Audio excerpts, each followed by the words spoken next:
LOM Ediciones presenta Por ahí, de José Miguel Varas, narrado por Marcelo Pintos.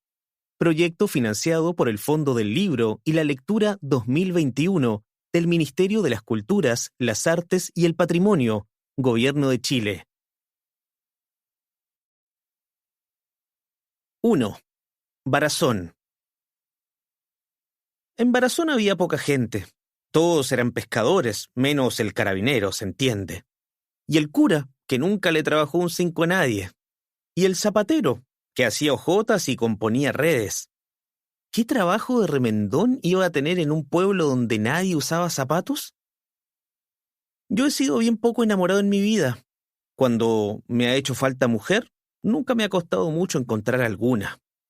Enamoramiento, puede que a una la recordara más tiempo que a otra. Pero algo me pasó con la Rosario. No es que fuera fuera de lo corriente por lo bonita, no crea. Mujer bonita, a lo que es belleza, yo he visto.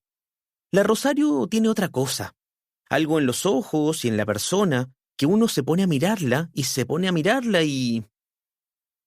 La primera vez que la vi, yo acababa de llegar y estaba en casa de don Renato, hombre de respeto, algo así como el jefe de los pescadores de Barazón. La Rosario es hija de él, la única mujer. Los otros de la familia son el Diego, que se contrató de soldado, y el Pedro, retardado de la cabeza, que mató a la madre en el parto. Don Rena nunca lo perdonó y no lo puede ver. El pobre cabezón, que tiene la tontera tierna, pasa días enteros lloriqueando por ahí, lleno de babas. Menos mal que se consuela fácil. Con que uno le haga un cariño en la cabeza, ya el mundo se le hace liviano. Es tonto. No crea que la Rosario es aparentadora o vistosa, más bien todo lo contrario. La primera vez que la vi, yo estaba sentado a la mesa de don Rena con algunos amigos de él, pescadores y con el cura. Se conversaba poco, no sé por qué.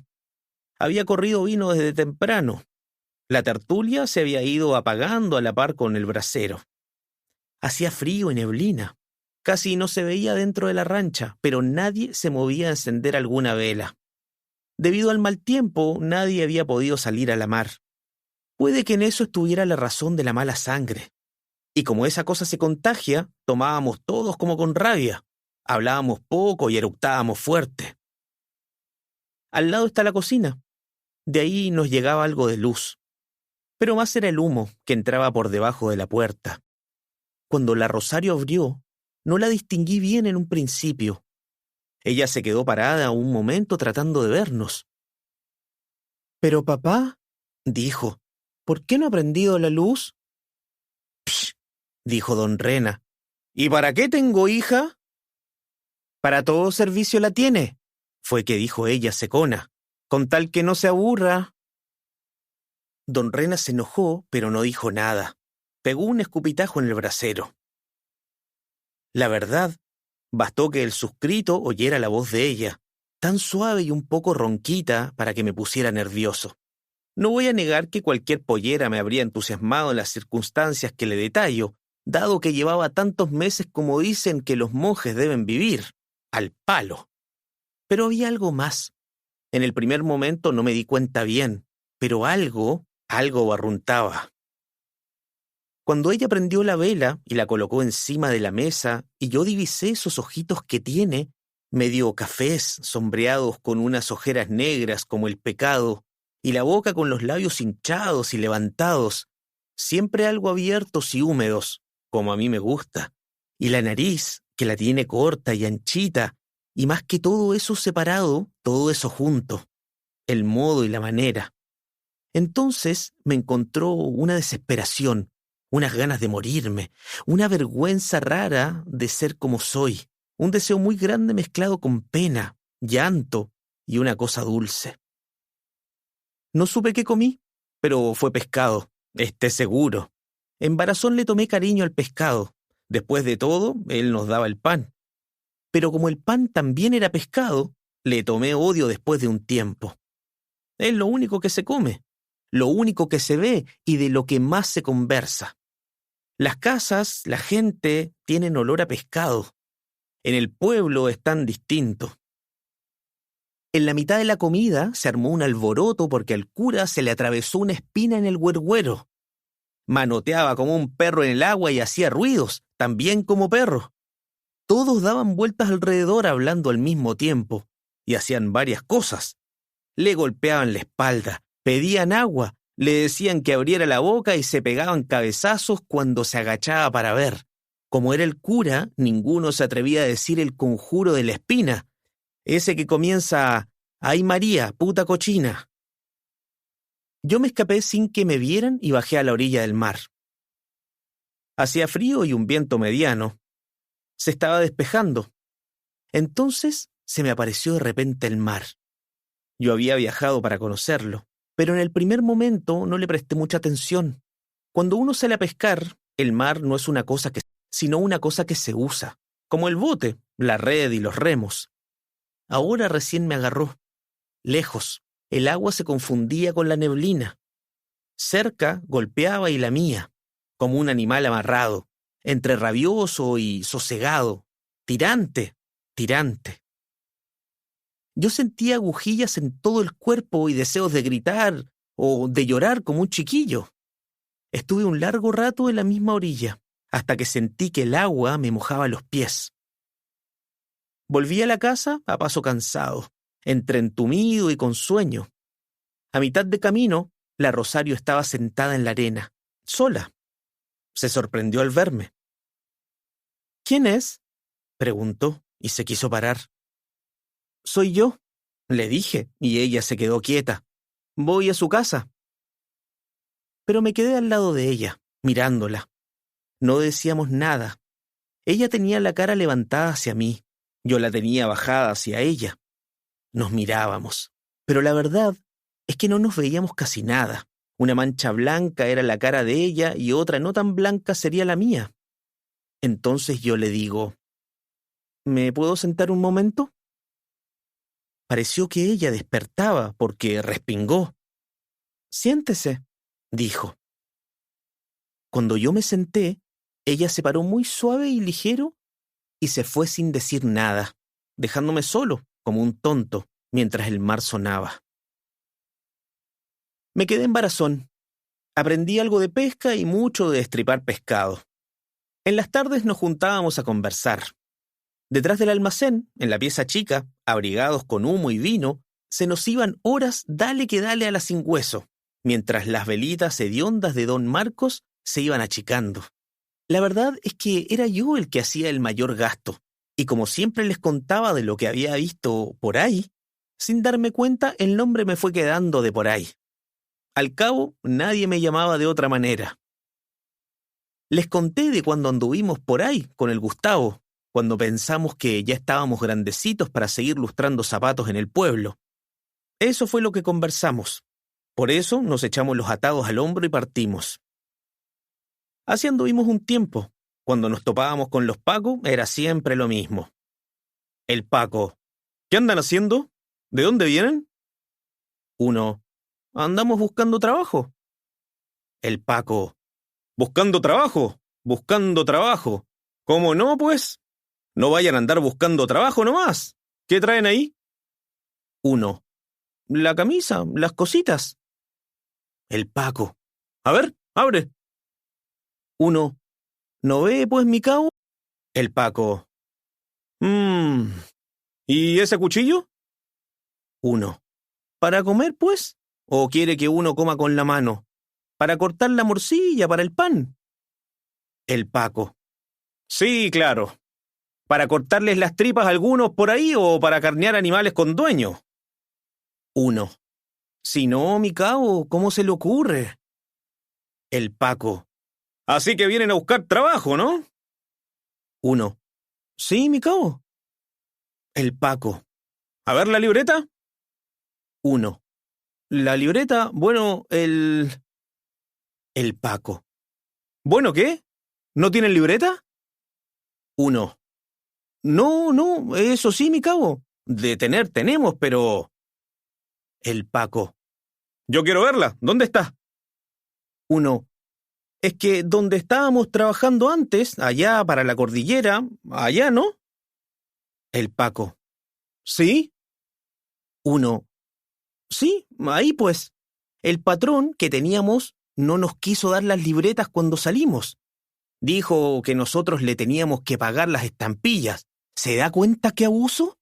Eso es ilegal. Y como no teníamos con qué, no nos quiso dar las libretas. Por eso. El Paco.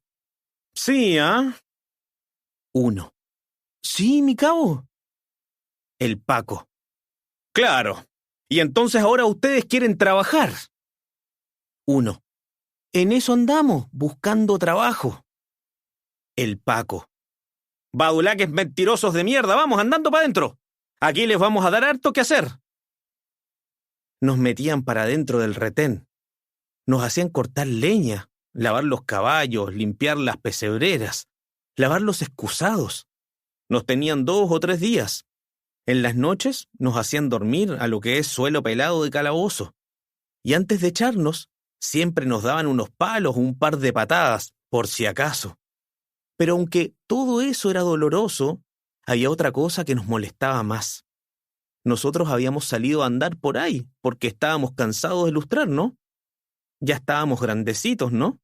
Y estos pacos bandidos nos hacían lustrarle todos los bototos, botas y polainas. Los viejos de Barazón se morían de la risa con estas cosas. Poco a poco yo mismo le fui tomando el gusto y para la próxima iba adornando el cuento, como mi abuela, que en gloria esté. Así pasaba el tiempo. Cada 2 o 3 días venía Rojas en su camión y se llevaba la mayor parte de la pesca. Tirano el hombre.